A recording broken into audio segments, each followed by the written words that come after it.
안녕하세요. 여러분 삶의 우상향을 응원하는 웅덩이 매매법 디벨로몽입니다. 다들 아시다시피 10월 CPI가 발표되었습니다. 우리의 예상보다 훨씬 빠르게 둔화를 보여주었고 시장이 기대하던 그 모습을 올해 처음 보여주었죠. 그리고 유일하게 예측에 성공한 단 한 분, 제 멤버십에 가입되어 있으신 KW07님은 이 영상을 보신다면 영상 설명란에 있는 제 카톡으로 개별 연락 부탁드립니다. 작지만 상품으로 스타벅스 기프티콘을 드릴 예정입니다. 다시 돌아와 이제는 누가 보더라도 미국의 인플레이션이 정점을 찍고 이제 둔화를 보이기 시작했구나 라는 것을 확인할 수 있죠. 다만 이제 얼마나 천천히 둔화되냐, 얼마나 빠르게 둔화되냐가 중요한 부분이죠. 그리고 올해 처음으로 예상보다 잘 나오자 34달러에 머물며 고통을 주던 QLD는 단 2일 만에 41달러까지 급등하는 모습을 보여줍니다. 원래 우리의 예상은 30달러를 깨고 더 내려갈 것 같았지만 시장은 예상대로 올라가지 않고 30달러의 기회는 단 2일 만에 사라져버렸습니다. 얼마나 투자자들이 이 모습을 기다렸는지 이번 급등을 통해서 우리가 시장의 심리를 파악할 수 있습니다. 역시 핵심은 인플레이션이었던 것이죠. 그리고 올해 처음으로 나타난 이 둔화는 앞으로 후행지표로 불리는 주거비도 반영되면 좀 더 우리가 볼 수 있지 않을까 라는 생각도 듭니다. 이보다 더 빠르게 둔화되면 좋지만 현실적으로는 쉽지 않죠. 연중 역시 인플레는 쉽게 잡히지 않을 것이라고 했고요. 그리고 이번 CPI 발표 긍정적으로 바뀐 것들은 어떤 것들인지 살펴볼까요? 먼저 달러의 약세입니다. CPI가 발표되자마자 올해 내내 미친 상승을 보이던 달러 인덱스는 하락 추세로 전환되었고 원달러 환율 역시 1450원까지 올라가며 1500원을 전망하는 전문가들이 많았지만 며칠 사이에 1300원대 초반으로 내려왔습니다. 만약 1450원에 미국 직투환전을 했다면 환차손만 마이너스 10% 정도 된다는 겁니다. 저는 최근 높은 환율이 되면서 투자 전력을 잠시 수정한다고 말씀드렸습니다. 그래서 저는 환율이 1300원을 빠르게 넘어서면서부터 잠시 환율이 안정적으로 내려올 때까지는 미국 직투와 국내 상장된 해외 ETF에 반반 투자한다는 영상을 3개월 전에 올렸었죠. 많은 분들이 반반 투자나 국내 상장보다는 그냥 직투를 더 선호하셨지만 전 반반 투자를 했었고, 그리고 환율이 1400원을 넘어서는 10년에 한 번 찾아오는 상황이 벌어지자 국내 상장 해외 ETF에 80% 적립하고 달러는 약 20% 정도 비중 적립으로 비중을 조절했습니다. 다행히 현재까지는 잘 들어맞았다고 생각되고 결과론적이지 운이 좋았다는 생각이며, 내년에 경기 침체가 본격적으로 시작되면 다시 환율은 올라갈 수도 있으니 환율을 체크하며 비중을 계속 조절할 생각을 하고 있습니다. 그리고 이번 환해지 투자 전략과 CPI 발표, 며칠 동안 급등을 통해 국내 상장된 해외 ETF에 투자한 제 계좌는 양전을 보였습니다. 그리고 전 환율이 1200원 밑으로 내려간다면 다시 직투로 갈아탈 계획을 가지고 있습니다. 혹시 그 전에 직투로 갈아타거나 계획이 변경된다면 영상을 통해 바로 남겨드리겠습니다. 그리고 CPI가 발표된 후 우리가 가장 기대하고 있는 부분이 바로 연준의 완화적 스탠스입니다. 이 기대감으로 올해 몇 번 반등을 시도했지만 연준은 그 기대감을 꺼트리며 다시 한번 찐바닥을 확인시켜 주었는데요. 현재 연준 위원들 중 몇몇은 미세하지만 조금씩 스탠스를 바꾸는 듯 보입니다. 먼저 메스터 연은 총재 발언을 살펴보면 미국 경제가 연준의 최종 금리를 결정할 것이다 라는 얘기를 했습니다. 그래서 시장은 경제 지표가 안 좋게 나오면 현재 호재로 받아들이는 겁니다. 경제 지표가 안 좋게 나와야 최종 금리가 낮아질 테니 말이죠. 즉 연준이 완화적으로 돌아설 테니 말이죠. 이는 현재 연준은 의도적으로 경기 침체, 경제 둔화를 원한다는 겁니다. 그리고 이번 CPI 지표는 인플레이션 완화를 보여주며 2025년의 연준 목표치에 인플레이션이 도달할 것이라고 말했다는 겁니다. 그리고 한동안 경제 성장은 쉽게 마이너스를 기록할 수 있다 라고 말했죠. 다음으로 연준의 데일리 연은 총재 발언을 살펴보면 이번 CPI 리포트는 좋은 소식이었다. 그러나 한 달치의 지표로 승리를 선언하기에는 이르다. 이번 CPI는 인플레이션 승리가 아닌 제한적인 안도일 뿐이다 라고 말했고, 기대 인플레이션은 놀라울 정도로 잘 고정되어 있다. 그리고 이 인플레이션을 줄이기 위해서 확고한 태도를 취해야 한다. 그리고 현재의 금리는 긴축적인 영역이다. 이번 멘트가 정말 중요한데, 금리 인상 규모를 낮추는 것을 고려하기 적절한 때가 왔다 라고 말했는데, 이는 12월 금리 인상 폭이 75bp가 아닌 50bp를 전망할 수 있게 해주는 멘트죠. 그리고 데일리 연은 총재는 추가적으로 개인적으로 최종 기준 금리까지 느리고 꾸준하게 인상하는 것을 선호한다 라고 말했는데, 이 뜻은 50bp, 더 나아가 과거처럼 25bp씩 느리고 꾸준하게 천천히 인상하는 것을 선호한다는 거죠. 추가로 중요한 멘트가 하나 더 나왔는데 개인적인 최종금리 전망은 4.9%라고 말한 겁니다.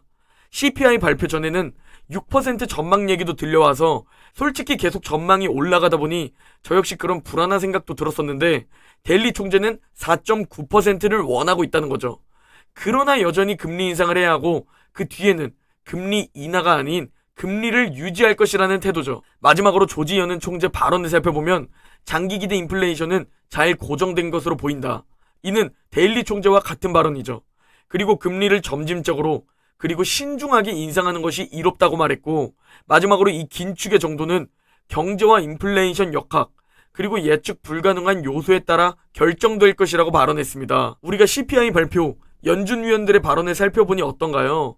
예전보다 일단 많이 완화적인 것 같은 느낌과 그러나 여전히 금리를 인상해야 한다. 그렇지만 조금 속도를 줄일 수는 있다. 라는 느낌을 받고 있죠. 거기에 추가적으로 높은 금리를 인플레이션 확실한 둔화를 위해 유지하겠지만 경제 상황에 따라 바뀔 수 있다는 입장입니다. 왜 경제 상황에 따라 바뀔 수 있을까요? 거의 모든 금리 인상 사이클과 그 금리를 유지한 것의 끝은 결국 경기 침체였기 때문입니다. 연준은 경기 침체가 오면 다시 경제를 살려야 하는 임무로 돌변합니다.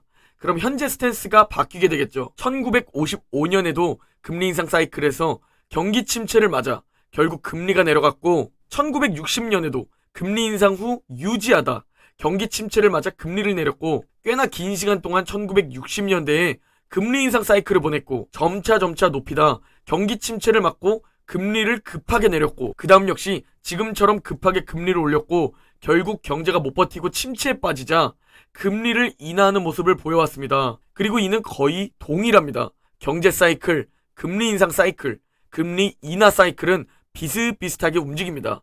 금리 인상을 통해 경제 사이클을 조절해왔습니다. 너무 경제가 강할 땐 금리 인상을 통해 경제를 식혔고 그로 인해 경제가 침체 국면에 빠지게 되면 다시 금리 인하 및 양적 완화, 재정 정책을 통해 다시 경제를 살리는 패턴이라는 겁니다. 그럼 이번에도 비슷하게 움직일 겁니다. 결국 내년에 높은 금리를 쭉 유지한다고 하지만 내년엔 경기 침체가 올 것 같죠. 아니, 이미 우리의 체감으로는 이미 경기 침체는 시작된 것처럼 느껴집니다. 그러면 연준은 예상과는 다르게 내년에 금리 인하를 시작할 수도 있다는 겁니다. 반대로 경제가 그대로 강하게 유지된다면 연준의 생각대로 높은 금리를 쭉 유지하겠죠. 그러나 결국 경제는 침체에 빠질 겁니다. 이게 당연한 경제 사이클이기 때문이죠. 경제는 분명 연준의 의도대로 침체에 빠질 것이고 그리고 연준은 다시 경제를 살리는 정책을 반복할 겁니다. 그럼에도 우리가 시장을 떠나면 안 되는 이유는 뭘까요? 우리가 금리 인상 후 유지를 예상하고 결국 경기 침체를 예상해 이번 반등에 모두 현금화한다고 가정해 봅시다. 그러면 우리의 예상대로 내년에 지금보다는 더 많이 떨어져 있어야 합니다. 주가가 말 그대로 S&P 500, 3200포인트까지는 내려가야 하죠. 그러나 절대 그렇게 예상대로 가지 않는다는 겁니다. 그러면 이번 반등의 판 가격보다 더 높은 가격의 경기 침체 하락이 끝날 수도 있죠. 물론 더 내려갈 수도 있고요. 그러면 더 높은 가격의 경기 침체 하락이 끝나면 그 가격에 우리가 다시 들어갈 수 있느냐? 절대 아닙니다. 더 떨어질 것이라는 기대감에 증시는 계속 상승을 보여도 못 사고 계속 놓치는 상황이 발생한다는 겁니다. 그렇다면 우리에게 최선의 선택은 뭘까요? 바로 충분한 현금 비중입니다. 이번 몇 달 동안의 하락으로 현금 비중이 굉장히 줄어들었을 겁니다. 저 역시 40%가 넘던 현금 비중이 이제는 거의 10% 정도밖에 되지 않습니다. 그렇다면 이번에 반등을 보이면 계좌가 양전을 보인다면 현금 비중을 스스로 선택하는 겁니다. 30%까지 현금 비중을 늘릴 것인지 혹은 불안하다면 50%까지 늘리는 것도 방법이겠죠. 현재 증시는 인플레이션 둔화와 함께 결국 연준의 완화 기대감으로 상승하는 겁니다. 그리고 여태까지 기대감으로 올해 몇 번 반등을 시도했었던 미국 증시죠. 여태까지 기대감으로 상승하면 결국 연준은 그 기대감을 꺼트렸고 결국 실적은 그 기대감을 꺼트렸고 증시는 찐바닥을 보러 내려갔었습니다. 가장 최근 7월에 파월이 금리 인상폭을 낮출 수 있다는 발언을 했었고 이때 정말 찐 반등인가? 같은 반등을 보였습니다. 제 계좌도 양전을 보였었으니 말이죠. 지금 돌아와 보니 이때 현금 비중을 더 늘렸어야 했는데 라는 생각이 들긴 하지만 이는 결과론적일 뿐입니다. 만약 그대로 상승했다면 또 후회의 연속이었을 거라는 겁니다. 다시 돌아와서 이 찐반등을 보였던 7, 8월 이걸 본 닐 카시카리 연은 총재는 미친 듯한 매파적 발언을 쏟아냈습니다. 기대감으로 상승한 증시를 보며 분노했다고까지 밝혔었죠. 여러 연은 총재들이 이렇게 기대감을 박살내고 강한 매파적 의견을 쏟아내자 파월은 잭슨홀 미팅에서 이 기대감을 꺼트리는 매파적 발언을 합니다. 그리고 증시는 다들 기억나시겠지만 그동안의 상승 그 이상으로 급락을 보였고 닐 카시카리 연은 총재는 충격적이게도 이렇게 말합니다. 증시 폭락에 기쁘다. 시장이 이제야 연준의 의지를 이해하는 것 같다. 라고까지 말해버리죠. 그리고 지금 시장은 다시 한번 연준의 완화적 기대감으로 다시 한번 반등을 노리고 있습니다. 이틀 만에 미친 반등을 보였고 과연 연준은 이를 용인할 것인가? 아니면 다시 기대감을 꺼트릴 것인가? 이게 중요한 핵심 포인트입니다. 그리고 이번 CPI 발표 시장이 급등한 또 중요한 요인이 바로 최종금리 전망이 내려갔다는 겁니다. 이게 얼마나 중요하냐면 최종 금리가 올라가면 올라갈수록 결국 증시는 이를 반영해 더 하락을 했어야 합니다.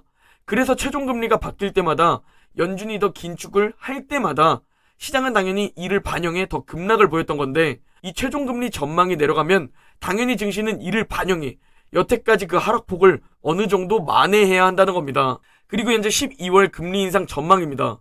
드디어 속도 조절 가능성이 높아졌습니다. 4연속 75bp 자이언트 스텝 금리 인상에서 벗어나 이제 드디어 50bp 빅스텝으로 내려갈 듯 합니다. CPI 발표 전만 해도 대부분의 8%의 CPI를 전망했었고 연준은 결국 안 잡히는 인플레이션을 잡기 위해 최종금리 6%까지 올릴 수 있다는 전망도 쏟아졌죠. 그러나 CPI가 발표되고 나서 기존의 5%보다 높던 전망들은 내려갔고 5% 혹은 그 밑 전망이 높아진 것을 볼 수 있습니다. 즉 지금은 기대감과 함께 실제로 처음으로 둔화를 보인 인플레이션에 반등하는 겁니다. 이번엔 진짜 반등이길 바랍니다. 한 번에 급등하지 않아도 괜찮으니 지금보다 더 떨어지지 않기를 바라고 있죠. 그리고 더 나아가 내년 경기 침체를 대비할 수 있는 현금 비중을 늘릴 수 있는 반등으로 연결되길 바라고 있습니다. 제가 왜 자꾸 현금 비중을 강조하냐면 왜 자꾸 현금 비중 확보, 리밸런싱을 강조하냐면 경기 침체를 동반한 약세장의 특징은 경기 침체 전이 찐바닥이 아니라 경기 침체 중후반이 찐바닥이었기 때문입니다. 전 낙관론자이지만 과거 데이터를 굉장히 중요하게 여기는 투자자입니다. 그리고 이번 약세장은 내년 경기 침체를 동반할 약세장이라는 사실입니다. 주가 흐름을 예측할 순 없지만 그리고 무조건은 없지만 과거 역사를 살펴보면 내년 경기 침체를 동반한다면 내년이 찐바닥일 수 있다는 마음의 각오로 해둔 상태로 내가 버틸 수 있는 현금 비중이 필요합니다. 그래서 혹시 모르니 이번 반등장의 현금 비중을 늘릴 수 있다면 계좌 양전 순간이 온다면 30%에서 50% 정도 현금 비중을 늘리고 만들어두면 된다는 겁니다. 만약 현금 비중 기회도 없이 또 하락을 보이면 지금처럼 월소득으로 줍줍하면 되는 것이고요. 제 채널이 기나긴 장기 투자를 함께 버텨내는 셋째 돼지집 같은 곳이 되길 바랍니다. 그리고 시간이 좀 지나면 우리 채널에 계신 웅줍 가족분들의 수익 인증이 이곳저곳에 퍼져나갈 겁니다. 그러면 다음번 하락장은 우리는 더 쉽게 버틸 수 있겠죠. 이미 버티면 된다는 경험을 해봤고 이미 이게 기회라는 경험을 해볼 거기 때문에 그러면 오질 웅줍 마인드가 더욱 단단해질 겁니다. 그리고 제가 직접 마이너스 8천만 원에서 다시 플러스 몇 억이 되는 것을 직접 보여드리면서 그게 여러분들의 확신으로 연결되길 바랍니다. 오늘 영상은 여기까지입니다. 모두 행복한 한 주 보내시고 그럼 내일 영상에서 뵙겠습니다.